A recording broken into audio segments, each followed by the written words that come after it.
Hey everyone, welcome to 6 Degrees of Associations. I'm your host, Lucas McCann. With me today, Mary Power, President and founder of Empowering Leaders. Welcome to the show, Mary. Thank you, Lucas. I'm delighted to be here.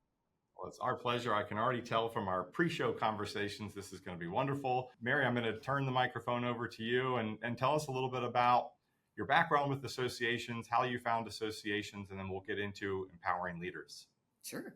Well, I'd like to say I backed into brilliance. I started my career in corporate America and hospitality industry because I was fascinated by how every different type of hotel created a very different experience, and then found my niche in supporting associations. So I got a great cross view of many, many different type associations. And I was fascinated. You start with Future Farmers of America in the morning, and then international chemists, and then you go to the morticians in the afternoon, and everybody has a focus, and everybody is pulling leadership and volunteers together to make a difference. And I loved that. I was hooked.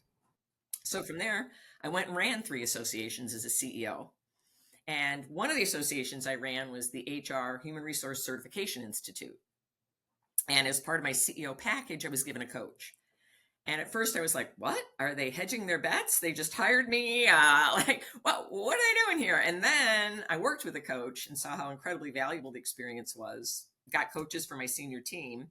And after my 3rd association, I said, I really want to make a difference. And I think leveraging people and leaders of their organizations is one of the greatest things I can do. So I went back to school, went to Georgetown, got my training, got my certification as with the ICF, International Coaching Federation. And for the last 9 years, I've been an executive coach and an organizational consultant for nonprofits. That's wonderful.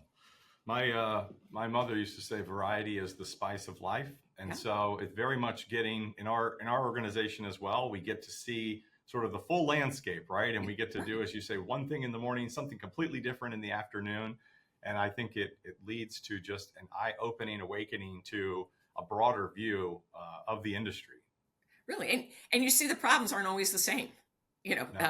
An organization of one size or one type of membership may approach a problem in a very different way than another group, and both are good. It's really tailoring the solutions to the type of organization and membership and mission that you have. Yeah, I know there's more and more things on the market, in the retail market, that say one size fits all, and this is just not one of them. No, it's about experiences. Yeah, and every experience is different. Absolutely. I do want to capture one thing in there, is that if you're an association and you don't have that type of package for your CEO, and I do know there are still many that have great packages for CEOs, but do not include coaching as part of the package. Mm-hmm. What a great idea to just include that. If you're listening, you're a board and you're thinking about revamping, there's a great opportunity in that, and Mary will be very much available, and a testament to that in and of itself is what I heard. So. And you know what, Lucas, that's a great point. Obviously, I'm in favor of coaching, but a lot of folks say, I don't need a coach, I don't have any problems. And I'm like, okay. But coaching is also about increasing your ability and advancing. The thing that I love best about coaching is it's a safe space. When I was taking one organization global, I had a lot of things I wasn't sure about. And I wasn't going to tell my board I wasn't sure. I wasn't going to tell my staff I wasn't sure, but I needed a sounding board. And my coach came through, and I was like working through different scenarios. And one of the things as a coach you always do is, 1, provide safe space, 2, observation. Like, hey, I have no skin in the game. I'm here to support you. But I've noticed, you said in our last 3 sessions that these 2 things were priorities, but none of the activities you're taking on are focused on that. Are they really priorities, or are they shoulds? So It really does give you, I think, an advantage, and it also forces accountability. Well said. A sounding board and accountability, if nothing else. Yeah. But going back to somebody who would say, I don't have any problems. 1, maybe you don't have any problems yet, but as we say, all growth ends and healthy things grow. So change is a coming, number 1. And 2, everybody has blind spots and areas that they can improve. So even if you don't think that the organization, you, have any issues, there's always room for improvement. And to have somebody that you have to know and trust and build that trust over time, you do need to be made aware of the opportunities that exist in your own personal growth as well as the organization. Yeah. It's also coaching's about optimizing your performance. It's not saying that you have a problem, but we could all get better. And you know what's so funny is people say when they think about coaching, like, oh, that you're trying to fix me. But yet, if you played any sports, your coach made you better. And you know, let's say the Olympics are fresh in everyone's mind. I don't know when this is going to be released, so at least right now when you and I are talking, Lucas. But you know, your high school or college coach left you one place and then you moved on and you had to have another level of support and challenge so that you could raise the bar on your own performance. And I think that's the kind of coaching that we do with leadership coaching. It's not, you know, there's some people that may have a significant problem, but most of the people I work are very smart, very challenged, and they really need a catalyst to say, hey, help me pull these thoughts together, or how can I be better? And frankly, what do I need to focus on? Yeah. Even those, I mean, you think about the Olympics, I got me thinking, even the fastest man or woman in the world works out and trains every day or most days to maintain their level of excellence, and executives have to do the same. And you know, Lucas, one of the things you well know, as a CEO, as a leader in an organization, you're constantly moving and challenging and responding. You rarely take time to practice. But look at an Olympic athlete. You know, if you ran the 50-yard dash, you know, your performance is seconds. Your practice and preparation is years. Right. And in association management, you know, I always say there's no such thing as time management in association management. It's only priority management, because everybody else needs you. And there's always just a crisis or an urgent need around the corner. And so you can't manage all that, but you can manage your priorities. Yeah, well said. And some things just simply aren't worth your time, right? There are other individuals within the organization you have to know, and it could be something of great importance that, you know what, Mira, you're just better at than me, and so you should handle that. I have to also priorities, but recognizing what my own strengths and weaknesses are, you have to put those priorities through the filter and say, this is the highest priority, which by default you may say, well, the CEO should be with that priority. But what if that's not the CEO's gifts, right? What if that's not? Then you have to find somebody else. So there's some acknowledgement of your own blind spots there too, just so I don't take on the biggest thing that I'm not very well equipped to handle potentially. Exactly.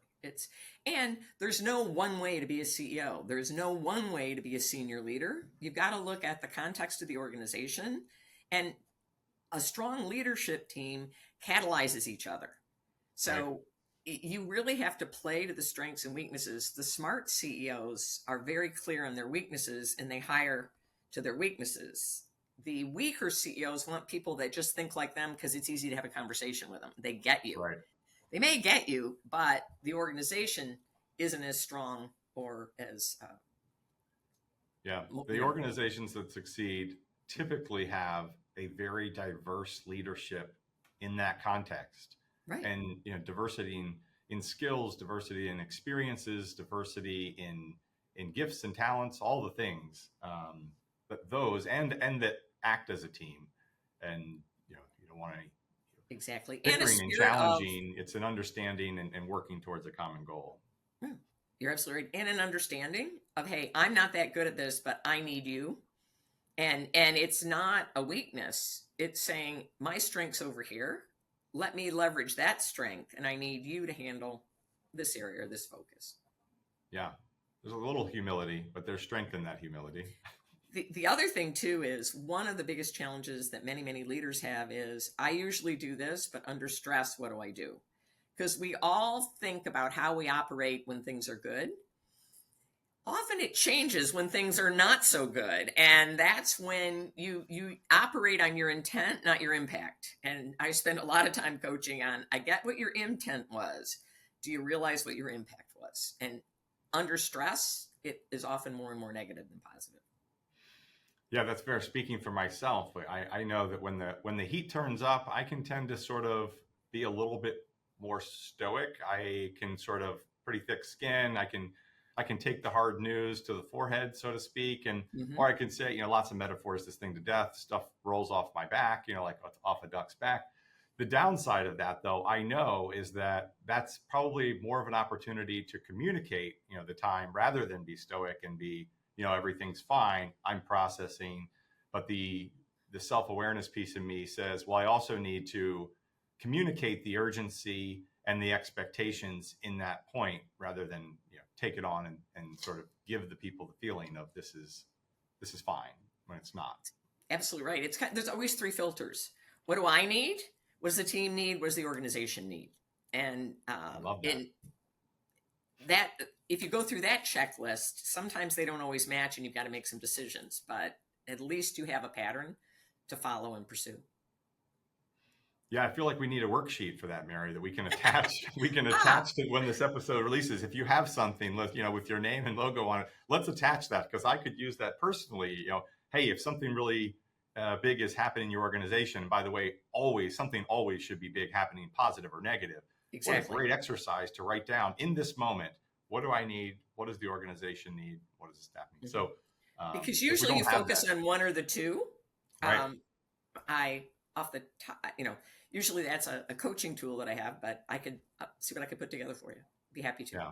Well, sometimes we throw out some freebies to come find out more, which, it happens. And where that really came out is when organizations were coming back from COVID and saying, how many days a week do people need to be in the office? And the staff, in many cases, well, I need this. Okay. But what does your team need? And then what does the organization need? And it's a three-legged stool. Mm-hmm. If you're only focused on one or two, it's a little wobbly. And then if that becomes the culture of the organization, and that's how decisions in the organization are going to be made, people are a little more realistic about their expectations. Like, I get that benefits me more than anyone else, but what's the offset for my team, or what does the organization really need? And at least if you've got all three filters working, you're going to come up with some better decisions. I like the three-legged stool, because you're right. You don't want to leave one out in the rain, because any one of those are all just as equally as important to the mission.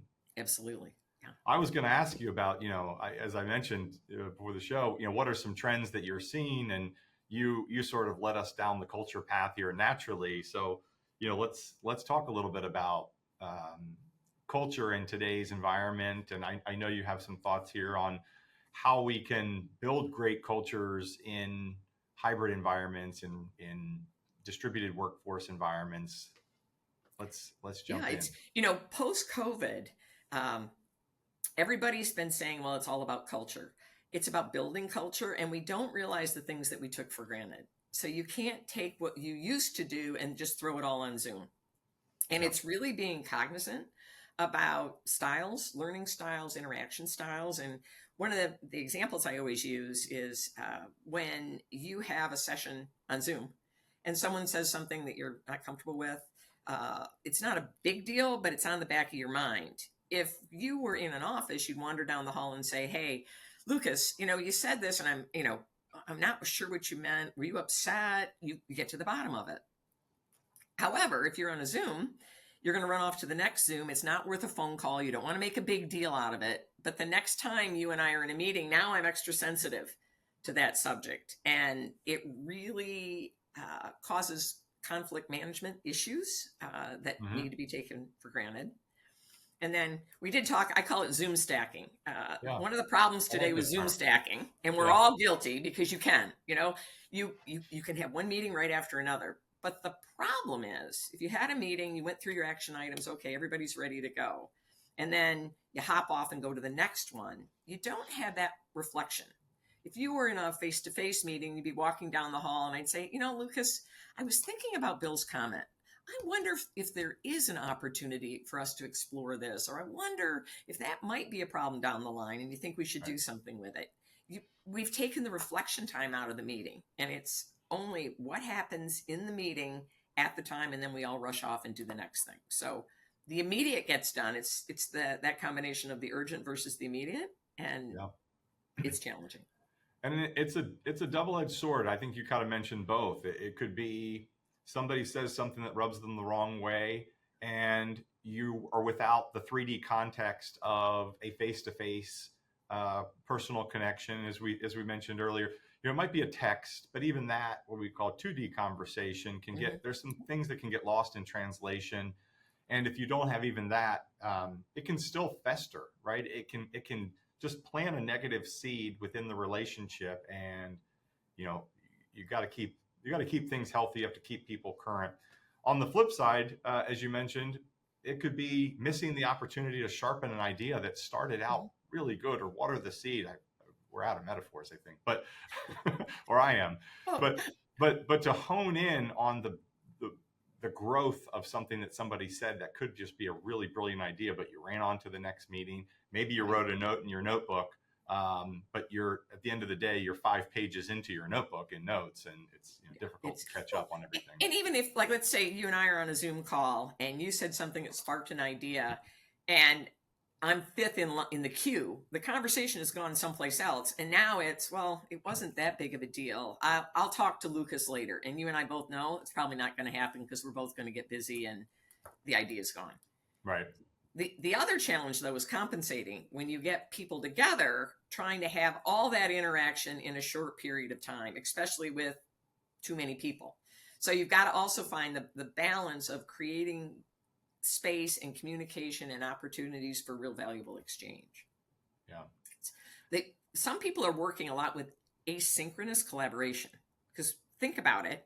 When we used to talk about collaboration, it was get everybody in the room, we'll talk about things. And for the verbal processors and the extroverts, it was great. But for the introverts, or those folks that have to think through before they articulate an idea, it was murder. So a lot of organizations that I'm working with will throw an idea or a question out. People will weigh in electronically. Then once you have a sense of issues and concerns, you can get everybody together and have more effective collaboration. So there's ways to work around it, but you've got to be thoughtful about it. It's before we just threw everybody together and assumed they'd figure it out, and quite often they did. Yeah, especially in these environments, again, because you're trying to get so many calls in, or meetings in, that there also tend to be these really short back to back to back to back to back. So the quantity of the meetings, I feel like, has increased dramatically. The quality, not as much.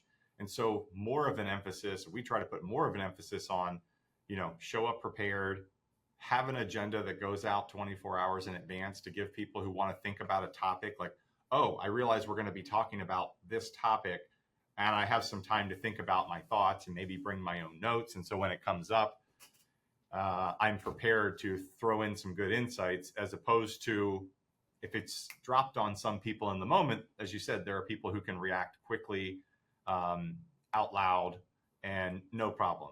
But some people really want and need the process time. Yeah, and you need both. Yeah, absolutely. I think, we mentioned some of this has caused this sort of knee-jerk reaction by some organizations to say, this isn't working, our engagement's down, and the only answer is just bring everybody back in. Yeah. And that's, that may not be a solution either. It's really what, you get to the why. Why are you doing it? What problem are you trying to solve? And what's the best way to solve it? There was a statistic, 63% of employees hired during COVID have already left. And the problem with that is they weren't part of the team. And in fairness, we all got thrown into COVID. You were trying just to keep everything going. But now we don't have that excuse, but orienting people has to be very different. You can't just take the old orientation guide and make videos and that's it, because you usually had you put people, walk around, meet people, have time to observe other people. Well, that's not happening now. So you've got to really rethink some of your base structures for engagement and support. And one of the biggest changes I'm seeing is orientation is a full year, little drips throughout, engaging more people, so that the individual really feels part of the culture, not just either the team they're on or the work they're doing. Because if it's just a job, and that was what everybody found in COVID, it was just a job. And so another job with a little more money comes along, or a little more responsibility, they have no attachment to the organization. They're gone. Yeah. And I think organizations now are really struggling to find that right balance to keep people engaged and involved and make it more than just work. Yeah. How much thought do you give, Mary, to, I'll call them the generational norms or stereotypes to altering, that engagement process over that year? I mean, do you go and do you typically give much weight to, hey, you need to onboard people differently or engage people differently? It's what you start with the basics. You start with the culture. What behavior is going to support our values? What behavior won't? That's the core of who you are as an organization. But absolutely, because you take a young someone just out of college or just out of school or starting their career in that industry, you're going to give them a lot more information and a lot more mentoring than someone that has worked in association for 5 years. In fact, one of the challenges there is often when I work with CEOs that have moved from one association to another, you have to unlearn some things because you come in and you assume, oh, their accounting system must be run like ours. And then you find out, oh, shoot, it's not. Yeah. Or they manage their volunteers this way. Oh, no, they don't. Okay. So sometimes it's a little bit of unlearning, but really everybody needs focus on the culture. And then you've really got to say, where's that person in their career, in their learning curve, and in their expectations? Because a lot, right now, 75% of globally professionals are millennials. And Wow. and they look at things differently. They just do. The baby boomers approached work and the commitment to time very, very differently than the millennials and the Zs. In fact, I'm seeing major impact on elections. Millennials and Zs don't want to be in a contested election. They want to volunteer, they want to give their time, but they're not going to run against someone. And what associations are seeing is if someone loses an election, a boomer would say, oh, it's okay, I'll run again. Now it's like, no. And not only do they not run again, a lot of them check out of the organization. And so we're really looking at volunteer leadership roles in a whole different light because of generational issues. That's fascinating. I'm curious now, the impetus for somebody just sort of bowing out completely, never coming back, the generational impact, and these are great stats. Yeah, and you think post-COVID, even the boomers are looking at their time now a little bit differently. And so time is a much more precious commodity. When I started, and I'm sure you too, much later than I did, of course, Lucas, it was like you join your professional society. It was just a given. You join ASAE, you join the state association, and your company supported you. Now, it's not a given. It's something you may want to do. It may be professional development, but there's a whole different perspective on it. And there's so many other things competing for your time that the way we view our time and our volunteer commitments is very different than they were 10, 15 years ago. Yeah, I think a lot about just the struggle for time and attention,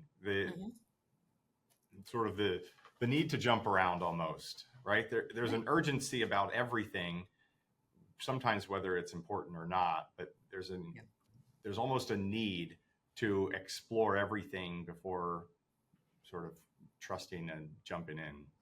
Right. And, that's where you're seeing a lot of micro learning, but you're also seeing a lot of micro volunteer opportunities. If I tell a Gen Z, you got to serve on 5 committees, then you work your way up the volunteer ladder, and then you're going to get on the board for a couple of years, and then maybe you could be an officer. They're going to say, thanks, but no thanks. I can go online and contribute tomorrow, and I'm going to feel good about it. So I don't need all that structure. And they don't. So and yet finding the right balance, because you wouldn't have a young member join one year and be on the board the next either. You've got to find that engagement level that makes sense and goes back to my 3 stools. What's important to them, what's important to the organization. And then the third one would be what's important to the cross section of the membership, because you don't want any membership level to be too lopsided. You really want to truly reflect your members. Yeah, maybe some of that is just the timeline that you just laid out for that individual. Yeah. Again, it's just a different way of thinking. I feel like boomers had this, I want to build a career. I want to Hmm. do something lasting. I want to stay here and I want to be along for the ride. Right. And now there's this, what can we do in the next year, maybe Right. two?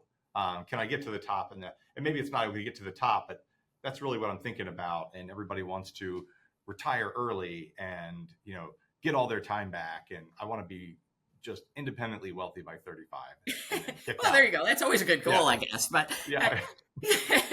Really see a lot of people online that are supposedly doing that. Yeah. Just sort of a false narrative around it's so easy. Just, do these two things Oh, and yeah. It's you'll be rich beyond your belief. people will say, what does it take to be a great CEO? And they've got 5 minutes for me. I'm like, you need way more than 5 minutes, and you need to build a skill set. But you're right. It's instant we live in I call it a microwave society. Is everything's instant gratification. And so you can't then say, well, it's instant gratification for most things in your life, but if you volunteer at our association, it's going to take you 8 to 10 years. They're like, what? Yeah. And the key isn't to totally change your governance, but to adjust it so people can have impact early. And then they may want to reinvest over and over to move up. But if you tell them before they start, it's going to be a long path, it's not going to happen. Because let's face it, we continue to be involved in things that matter to us, right? Yeah. I chuckled a little bit inside, just at the comment you just said about 5 minutes to tell me what being a great leader, a great CEO. My response would probably be, well, I need 5 days to lay out a plan for 50 years, and then we need to check in every 5 months if we're just going to use this one number as the baseline of our. What's the magic formula? Yeah, I just need the magic formula, and I'll be good. And you're like, I just told you, it's 5 days for 50 years, and check in every 5 months. That's or 5 weeks maybe. Maybe you'd suggest the check-in is every 5 weeks, because things do change very quickly in today's culture and in today's organization. So it's true. This idea that you would check in with your coach or your consultant every couple of years, I think also doesn't really pass the laugh test. And what's interesting too, Lucas, when I started coaching, I would recommend books. Hey, this is a really good book, might give you some ideas. Now I'll do that, and people will say, is there a TED Talk instead? Or what chapter should I read? And I'm like, what? But, everybody's moving a little faster, and they're feeling that pressure. However, I've found that if I recommend the TED Talk or the chapter, they get hooked on the book. But they're not, they won't initially go to the longer process, but when it's valuable to them, they will. 9 times out of 10. Yeah, I feel like maybe I'll take some blame. Maybe my generation, has been started. Cliff Notes was the beginning of the end. Maybe that was, everybody went from books to Cliff Notes when they were pressed, to get something done quickly, the reports and everything. And now it's gone from Cliff Notes to I need a 2-minute YouTube clip. Yeah. No longer than that. Actually, let's do a short. Yeah. Yeah. Or AI. Can AI just figure it out for me? I'll be good. And then just plug it in whenever you have the information. Just put the plug in the side of my head, Elon, and let's do this. I can figure it out much faster if you just tell me everything. It's funny you say that, because I set up a leadership group, and it's a reverse book club. And what happens is one person reads the book and presents it, and then everybody joins in on the conversation. How would you apply it? And then if they want to, they'll go read the book. So it's a reverse book group, but it's very time effective.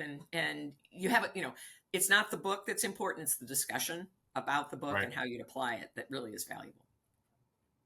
Well, sign me up. That's a brilliant idea. If nobody else has done a reverse book club, there it is. I mean, start one tomorrow, because even if it's just a small group, what a great sort of self-driven leadership tactic. I mean, it could be for fun, right? You could create the book club, whatever you want, but you could also have a leadership book club that, you could get a few people together, agree on a list, and then assign them out and attack.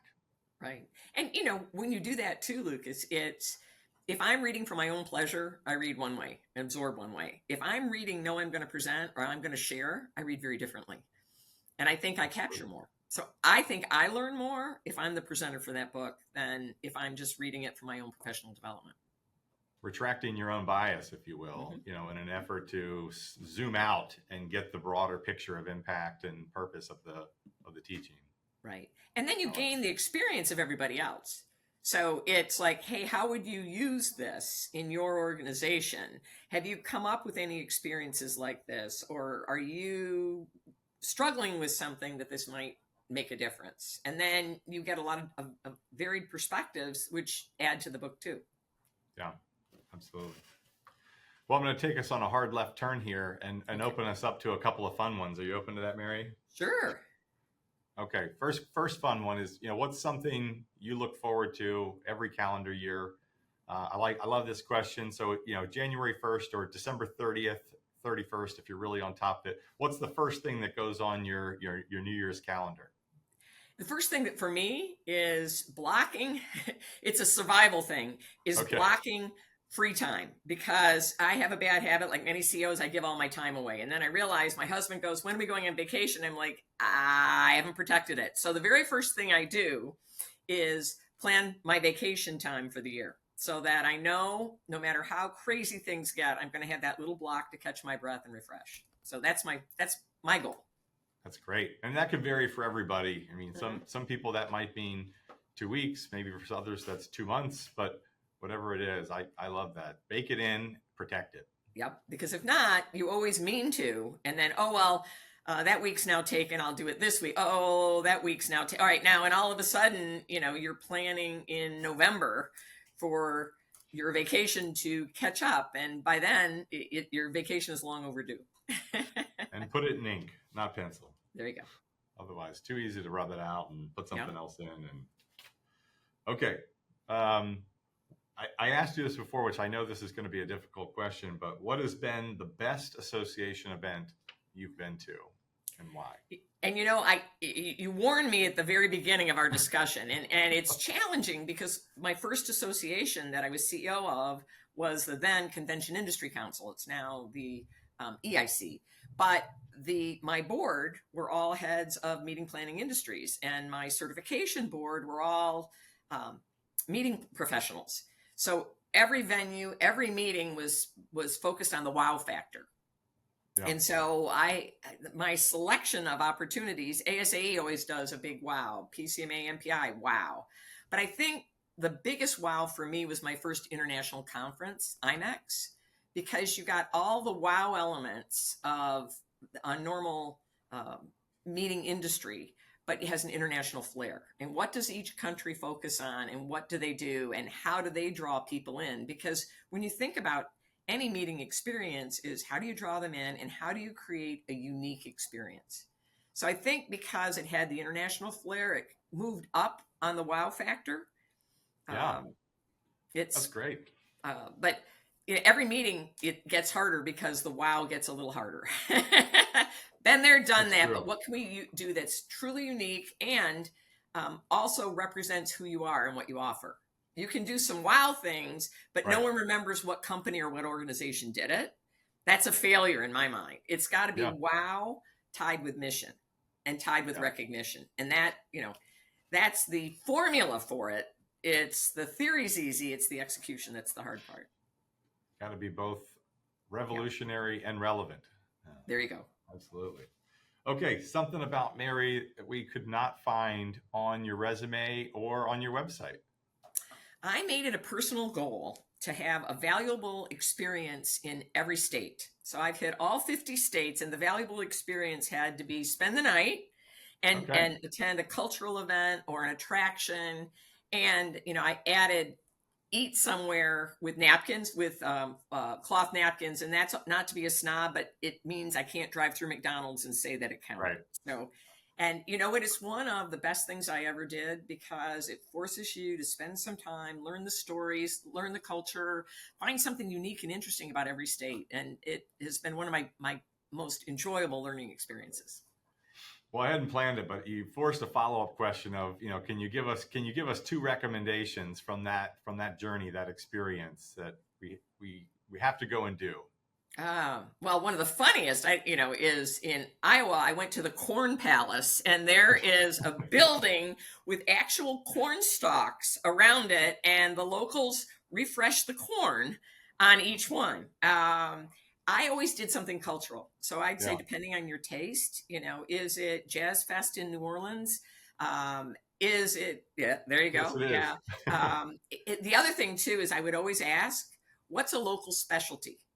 So I also dined through my 50 states. And so whether it's a lobster roll in Maine or I'm trying to think some of the other most memorable.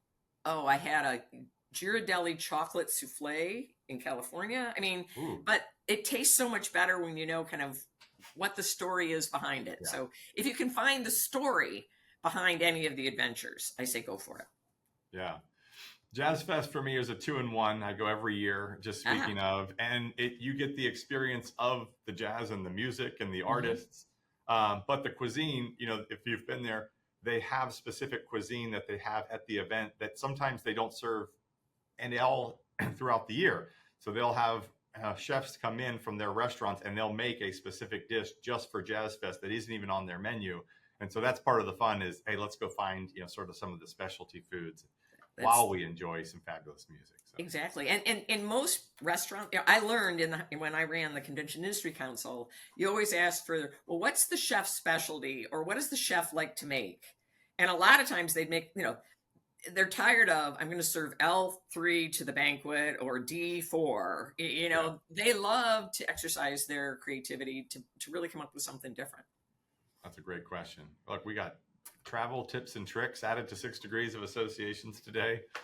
Thank you, Mary. I have the unfortunate pleasure of wrapping us up, but as we do on the show, I'd love to hear if there's somebody within your network that you think would benefit our audience. Absolutely. I was thinking about that. There's a lot of amazing people. So I apologize to anybody else I'm Yeah, not mentioning because I could give you a shopping list for sure. yeah, But the one person that I'm thinking of that has a very unique leadership experience is Katrina Holland. And she's the CEO of MedTech Color, which is an organization that is moving from founders to she's the first time CEO and moving the organization to prioritization and more operational issues versus the issues of the heart and balancing a lot of competing opportunities. So I think yeah. your audience would love that challenge. Maybe some of us have the opposite problem. We've always done it this way. Growth challenges are fun and meaningful and filled with opportunity. So thank you, Mary, for the recommendation, the referral, and thank you so much for your time. As we said, very precious. I appreciate it. I really appreciate it, Lucas. Thank you.